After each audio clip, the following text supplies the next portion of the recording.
This podcast is sponsored by GoCD, an on-premise, open-source, continuous delivery server by ThoughtWorks.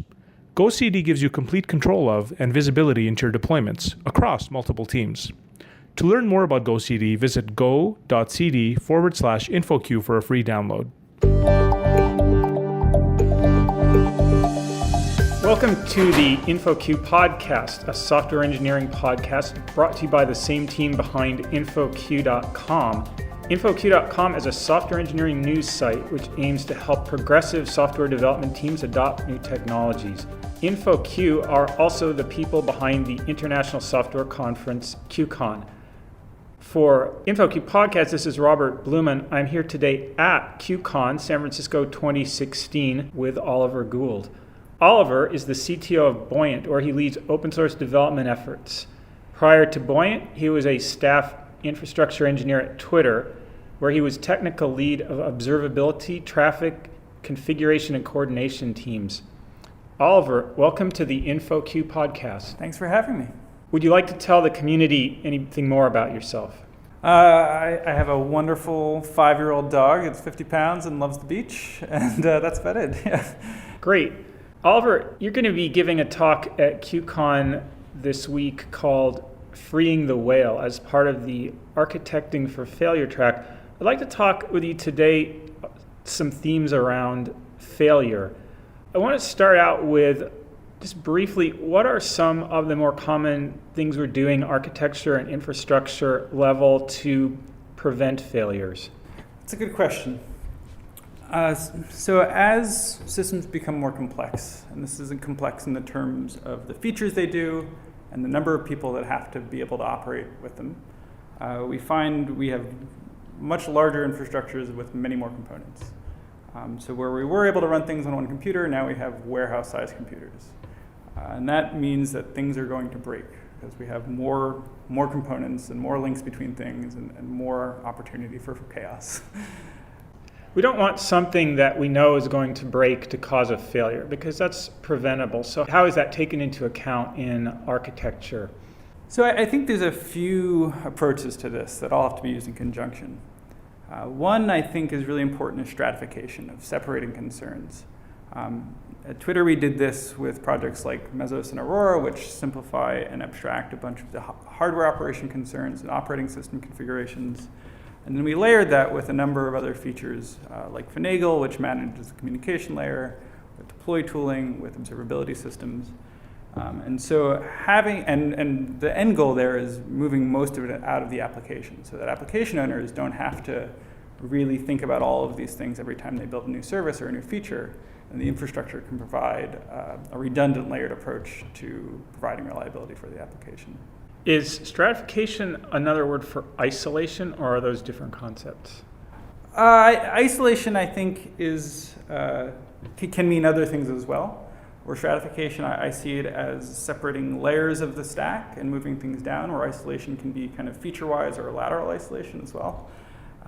So I always kind of come back to the OSI model of thinking about the physical layer down at the bottom and the application up top. And we have all of these layers in between, and we need to think about reliability and resilience differently at each of these levels.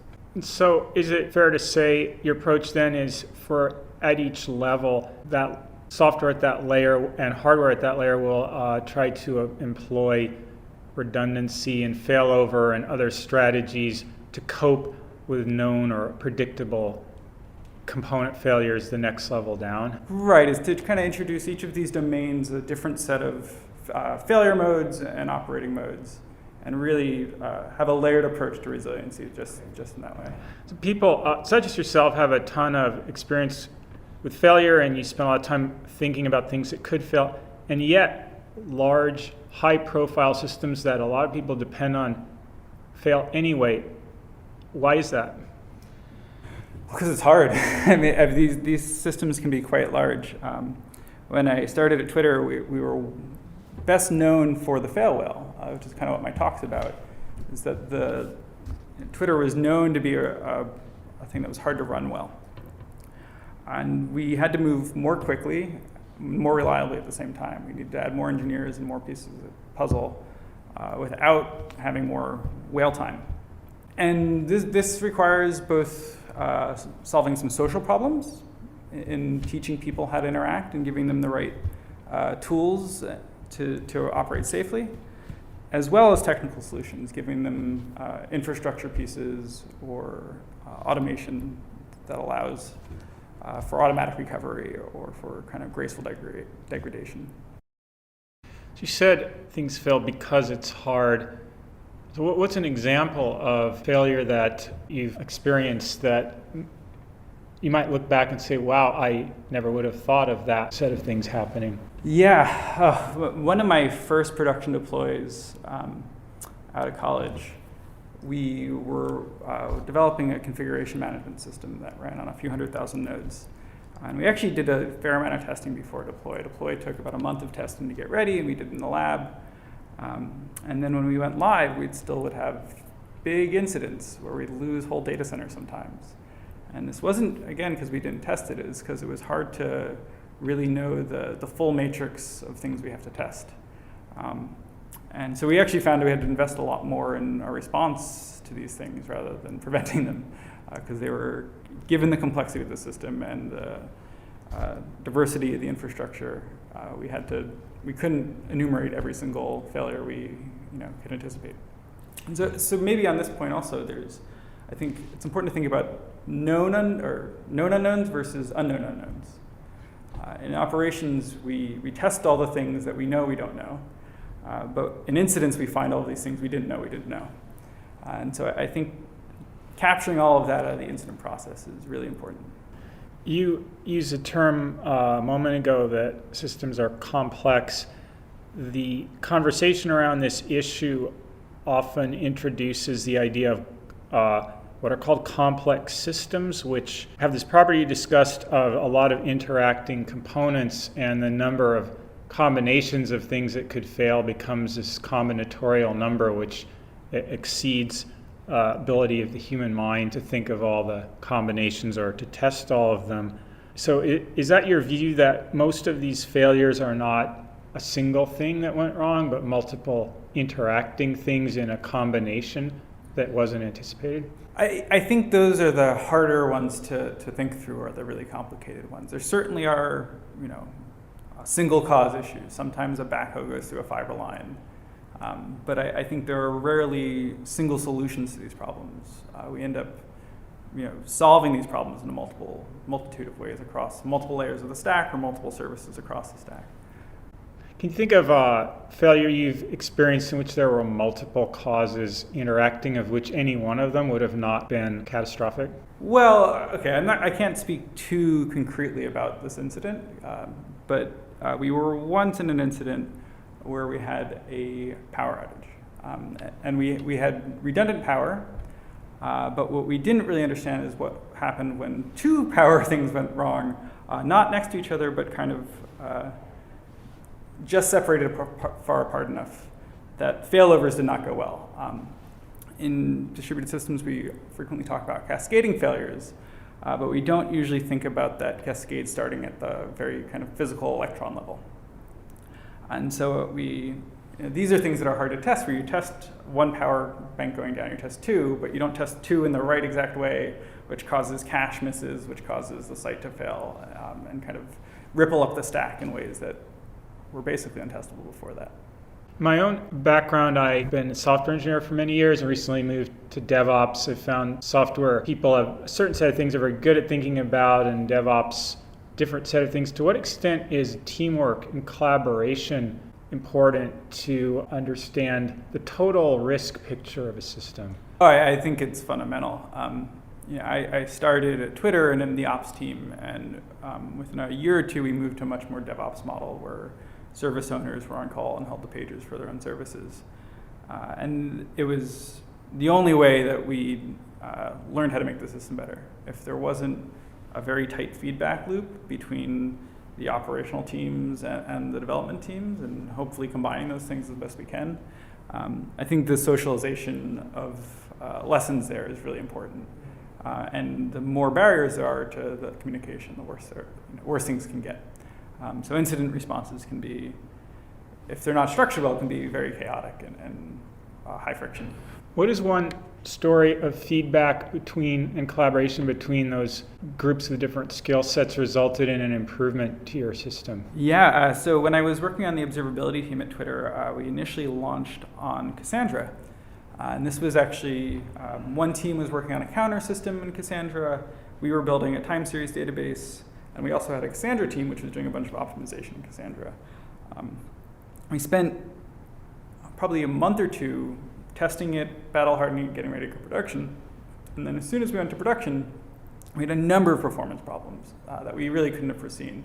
And they were because what we found out to be time irregularities, where we were measuring data minutely. We found second-level spikes that far exceeded our capacity. And so that was a combination of working both with the Cassandra teams, working with the team that had developed the counter system, as well as our own team, to really root cause this. And it took, it wasn't one incident where we root caused this all. It took months of several incidents where we got closer and closer to the underlying issues that were enabled us to fix them across the board. Just now use the term root cause. In some of the reading around this, I've come across this idea of the myth of the root cause, which is the proposition that these outages in complex systems do not have a single cause. They tend to have multiple causes. Would you agree with that? Yeah, I think there are times when one thing happens, but it's rare. The more components you have, the more those interactions are where the problems are. And as I said before, I think it's very rare that there's a single solution to an issue. We almost always have a menu of solutions that varying costs that we have to employ after an incident. Sure. And in relation to this collaborative process and iterative improvements, what should we learn from failure? Or what do you try to learn from when you're involved with an outage? I always try to learn what I didn't know before the outage, uncovering the things I didn't know before, uncovering the unknown unknowns and making them known unknowns. It's frequently when you go to an incident, you don't even know what questions to ask. You're asking the wrong questions. And so as a team, we want to get better at asking the right questions because that ultimately is what reduces the time to recovery. Can you think of a case you were involved with of an outage where you learned something from the process that enabled you to prevent that same type of outage from taking you down again? Yeah, so there's one great example that we went through with Zookeeper and Finagle at Twitter. And this is related to the service discovery outages we had, which could be quite catastrophic for the system. So we initially started by just using Zookeeper as a source of truth for where I connect and send requests. And then we had some Zookeeper outages where it went down, and the clients, if they weren't well conditioned, would lose all their state and fail. And so we started putting better caching into the clients there. And as we had caching in the clients, we got very confident in our robustness. And then we had another Zookeeper outage a few months later, and the entire system went down, the whole cluster. And things continued to serve well, and we thought we had ridden out the incident. We were ready to go. But then as we brought back the Zookeeper cluster, it was empty. There was no data in there. This was kind of a whole blind spot we had in the system. We assumed that things would always be automatically populated immediately. And in this recovery phase, it was actually very slow to get data to recover. And we found that we had not been well conditioned for that at all. And so now we find in Finagle features like probation, which will not eject things just because they're not in service discovery anymore. And we started to think about the problem fundamentally differently. And we started to think about the end-to-end requirements for service discovery, and that this actually informs a load balancer, and that the end interface isn't just the service discovery interface. There were states in the system then that weren't in your model of the states of the system. Right, and in fact, I think we had the entire interface wrong. We weren't thinking about the right interface at the right level. And so a series of incidents there really changed the way we thought about the problem in a way that I couldn't have anticipated before. It took more than one incident for you to really solve that. Oh, absolutely, yeah. Each one gave you a piece of the story. Yeah, and this is all, many people talking about this together and learning this together, where getting the best voices in the room to kind of share different insights about these incidents from either prior jobs or from the current environment. Organizationally, how do you go about learning from an incident? Do you advocate post-mortems or other approaches? I think it these are all tools that you have to use. These tools will not solve all of your problems. They're not silver bullets. But being part of an organization that doesn't do postmortems probably isn't learning very much, or isn't sharing the knowledge. That learning is being isolated. And so postmortems are great at socializing the changes or the incidents or the lessons of those incidents. What do you want to come out of a postmortem? Again, the list of new questions that we didn't ask when we went into this that we should have asked to start. I think that's, in my mind, the biggest one. What didn't we know before we came here? As well as there's always a checklist of things you should be doing, and we always want to make sure that checklist is up to date. And I think being rigorous in a postmortem about updating these checklists is really important. By checklist, do you mean more like updating run books for how people will respond, or do you mean series of action items that need to go into your software development of things that might need to be fixed or recoded? Yeah, I think about this more from the process point of view, that there are various processes that you have, whether that's in testing or in deployment or in incident response. And those things always need to be adjusted continually. You don't ever lay out a perfect process for people. People are complex. And so we always have to refine that process in small ways that makes it easier for people to operate through. Okay, now let's look at the other half of my question. Do you find coming out of a postmortem that there are either bugs or redesign or engineering work that needs to be done to fix issues that surfaced? Oh yeah, that's almost always the case. As I said, I think you come out with a menu of options and how you want to solve this, and each of those entries has a different cost. And there's probably some low-cost fixes that might be easier, but they may not be as broad in fix. But those things have to feed into your roadmap, and it's a process. I was reading an article to prepare for this interview, and we'll link to this in the show notes. The author said, to avoid failure, we need experience with failure. This comes from having worked with systems that have failed, giving the ability to recognize what's going on and act on it. That sounds pretty reasonable, but it's a little bit discouraging because it means that we have to go through a lot of failures in order to prevent them. Do you agree with that view? I think it's true, but I don't think it's true for a group. I think it's true for a group, but not the individual, rather. So people at Google have been dealing with incidents at large scales for years, and now we see a bunch of their open source technology come out that we can just use and stand on the shoulders of giants. Things like Zookeeper, for instance, are very hard to get right, and I'm sure had many failures initially. And now any of us can go download that and get distributed locking in a very reliable way. Yes, I agree with it, but I don't think it's as pessimistic that we all have to go through the lessons individually. I think we can share these lessons, and one of the best tools we have for that is open source software. You are involved in an open source project which is trying to incorporate some of these lessons. Talk a little bit about that. So a project I've been working on called Linkerd is an open source proxy built on Finagle. Finagle is Twitter's open source networking stack. Most people use Finagle for its programming model, but additionally there's a number of operational lessons encoded into Finagle. Things like service discovery, load balancing, security, retries, timeouts, all of these things that are very hard and take a lot of time to refine in your organization, we shouldn't have to be able to solve over and over. We shouldn't have to solve over and over again. We should be able to use components that do this for us across languages and runtimes. We could do a whole show, I'm sure, on this open source project, but talk about one feature you're especially proud of that Linkerd brings to the table that maybe is not out there in a lot of other open source systems. Yeah, so one of the real motivating features of Linkerd and why we call it a linker is that it separates the idea of logical names from concrete names. So when I say a logical name, I might have a user service that serves a user's database. But when I call the user service, that might be a user service on my laptop or a user service in Europe or the staging user service. And that decision is contextual of where I'm deployed or even what requests are flowing through that. And so Linkerd employs this concept called delegation, which allows us on a per request way to decide where we bind that request. Do I bind that to the staging instance of the user service or the production instance of the user service? This is something that we've used to replace staging, canary, a whole swath of hard deployment work can be solved using delegation.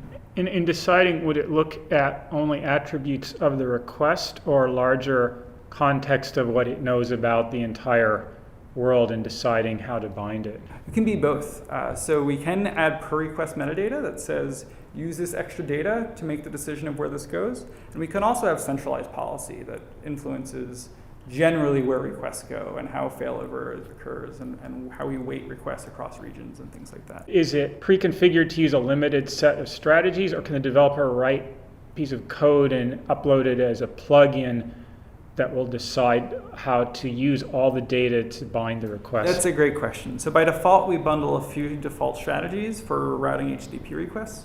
But this is very pluggable. You can just drop a jar on the class path and implement your own logic there, and it will just fit in the system. Furthermore, we also expose APIs, so you can change this policy at runtime via what we call namerd, the namer system. I want to pick up on a theme that you mentioned briefly earlier on, that we've established that you cannot totally prevent failures as much as you might try. We can get better at it over time, but we'll never eliminate failures. To what extent then should we be engineering toward avoidance of failure versus engineering toward speed to recovery? We accept that failure is inevitable and we want to make them as short as possible. I agree. I think we should bias heavily towards recovery. I think it's very hard, and in very rare cases do we need a system that never breaks. And as most of our websites are developing, or the systems we're implementing, it's much more important to be able to fix them quickly than to have something that is impenetrable. What are some strategies for building systems that are fast to fix? Systems that are easy to debug tend to be fast to fix. And so making sure you have visibility into the right parts of your system so that you can ask questions. And so this goes back to what I was saying before, of having the list of questions you want to ask going into the incident. The better you can answer those questions quickly, the better your incident response will be. So do you mean, for example, you'll have a run book that says, if you see this, check A, check B, check C, look at this queue, look for file system error, something, a list of things you know by experience are the most important things that the on-call person should be investigating? That, and also having the ability to drill further. So there's always a question of why, or what if, or could this be happening? And we always need the ability to kind of go one step further from where we started and ask more questions as we go through the incident. This is pointing toward having great logging metrics, dashboards, and all the other features that make it easy for the on-call person to tell what's going on. Yeah, I think that is really important when a human has to be involved. And then the other side of this is closing the loop so that a human doesn't have to be involved in every breakage. So for instance, it's frequent that we just want to let systems fail and not fix them until it's convenient. And if we can design our system in a way that things can break at 3 a.m. without waking me up, I'm much happier. So I think that's another good goal. Yeah, I think I would call that preventing an avoidable failure at the point where the system is in an acceptable state to where you don't need a person. It's not a failure. Right. So can you give a example of something you're involved with where you didn't have the information that would have made it faster to get back up? Yeah, I think that one of the things I always come back to is latency distributions. And there's been times in our systems when we just don't instrument them properly in terms of knowing where we're spending time. In online systems, things very rarely go down hard, and they frequently get slow over time.